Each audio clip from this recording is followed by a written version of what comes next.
Well, I am Dr. Chand Bhardwaj. Would like to introduce myself, what we've been doing from the last 23 years to work to make you understand about understanding the self. So once you understand self, then you can understand the whole other self, and that's how we would like to start with.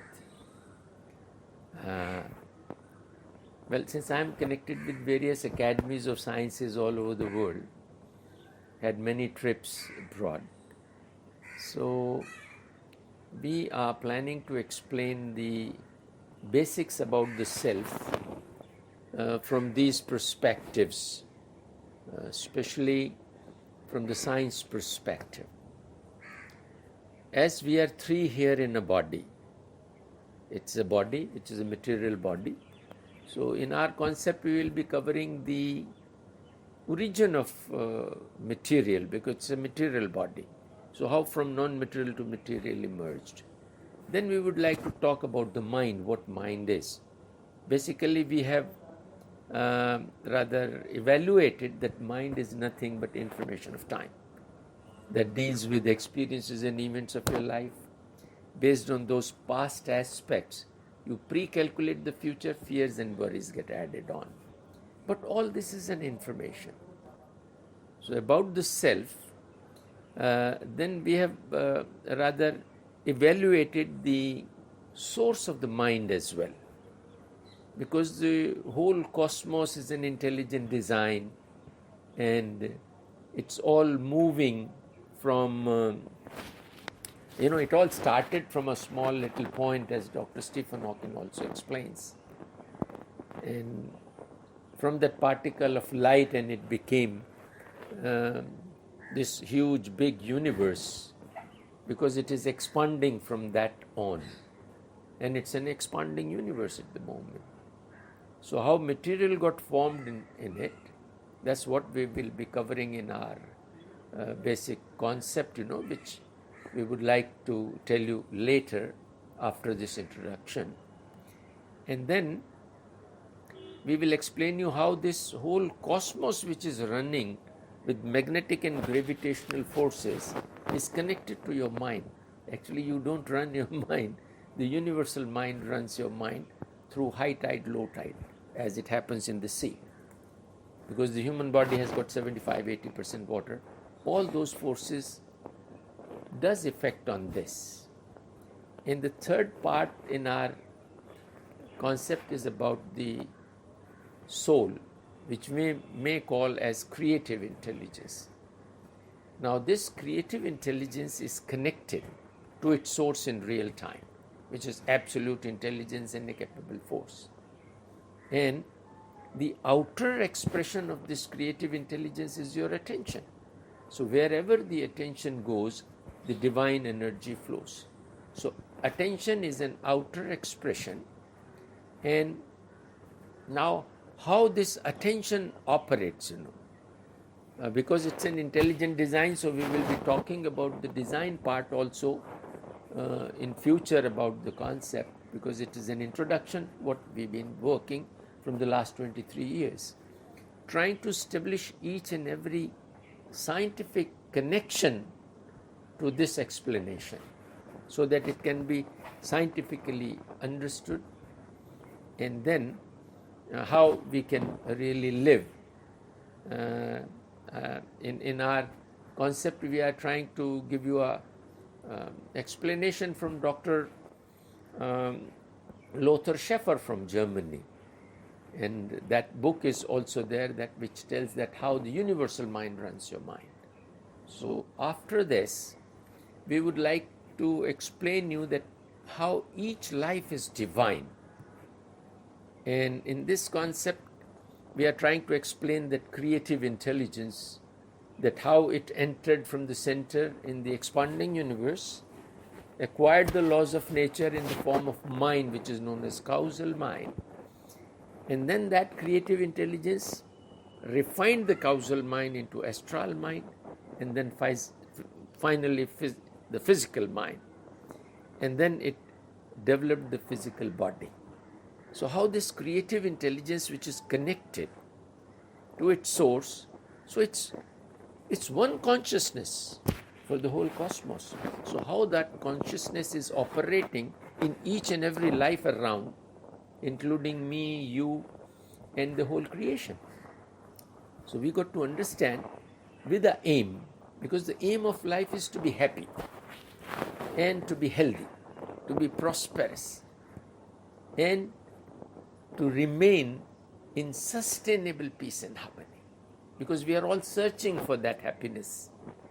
And then to remain connected with our source, which provides you enough knowledge to go ahead in this life, and which makes you look into things as they come. So we have got this ability to face things as they come in life, and that's how we go ahead. But in this process, we have really lost how we should behave with our fellow human beings. And this behavior is a basic area. And now how we can really talk to the fellow human beings, the kind of the behavior we expect from others, and how we can give the same behavior to all others to live in peace and harmony. So here in this concept we have covered up almost everything which really can make you master of all and jack of none, because we hardly use 3% of our heads. Top scientists may use about 9%, 8%, that's how the scientists talk about.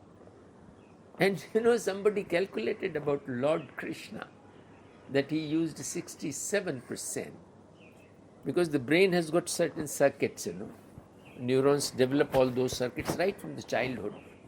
So this area is so important to understand, that how we can really develop those circuits of the mind to understand things, because mind is based on information. If we don't give information, then we don't learn that area. That's how the humans are. But the nature, you can see other things, they adopt to the natural areas, and they work on it, and they develop themselves that way. They live in peace and harmony.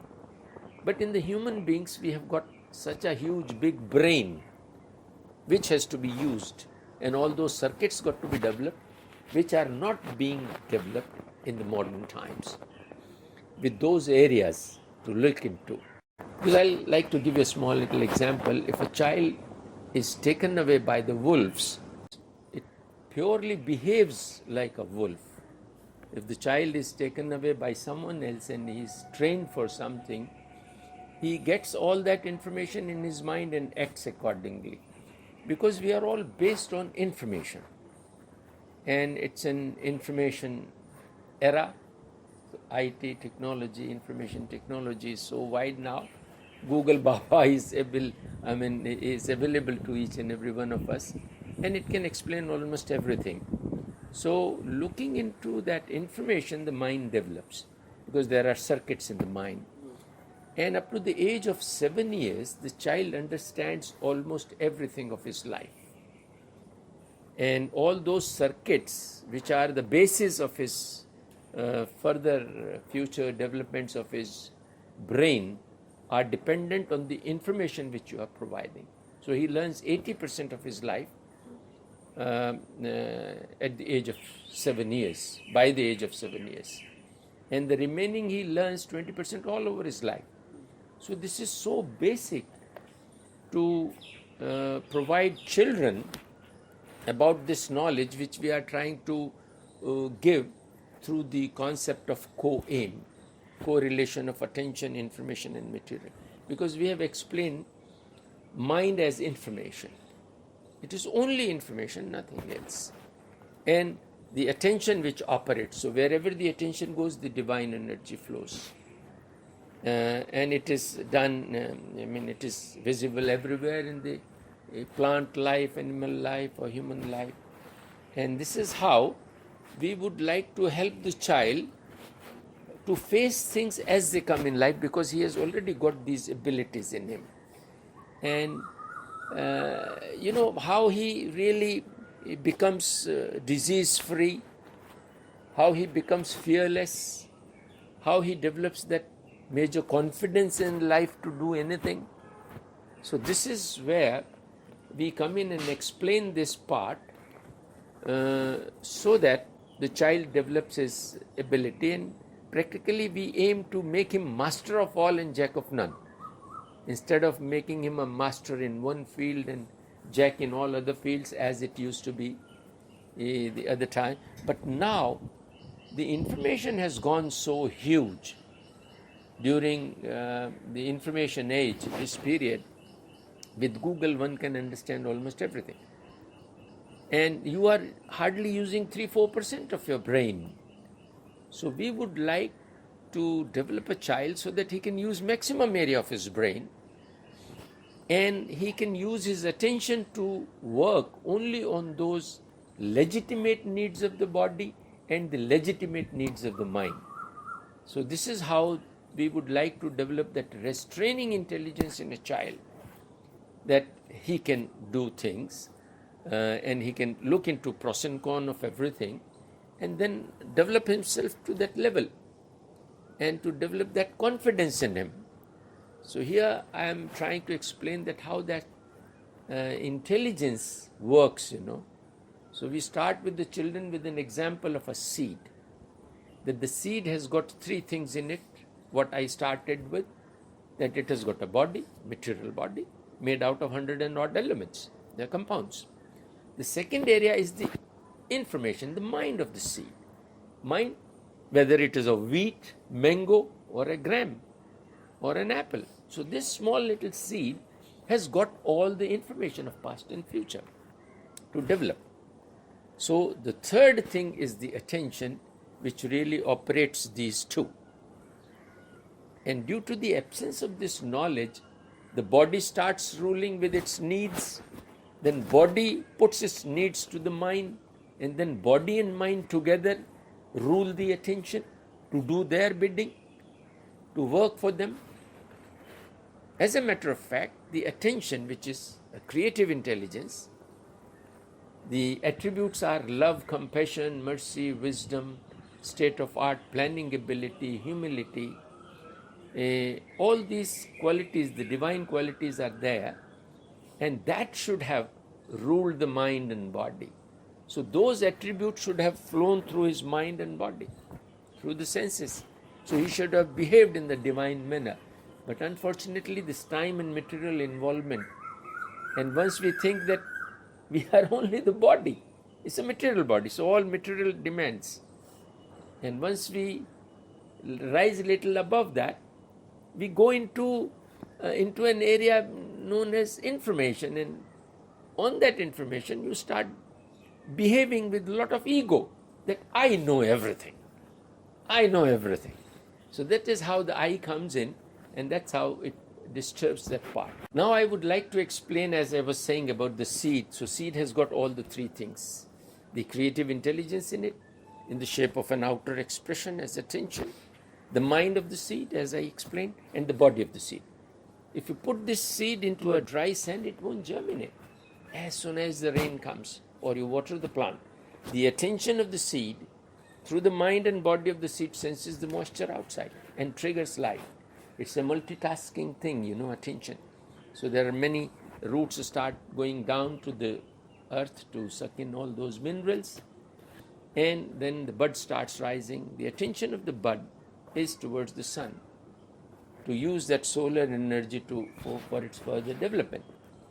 Now it is 5-6 inches, we cover it up with a box, make a hole underneath near the roots. Now you will find that this plant, from where a sun ray goes every morning, so this plant turns down and comes out of that hole. That conveys to the child with the first example. We have got many of them. So now I would like to conclude and explain to you that how this plant turns down and comes out of the hole proves that wherever the attention goes, the divine energy flows, and it's a capable force. So with this, I would like to conclude today's talk and would be explaining you all those other aspects a little later. Thank you.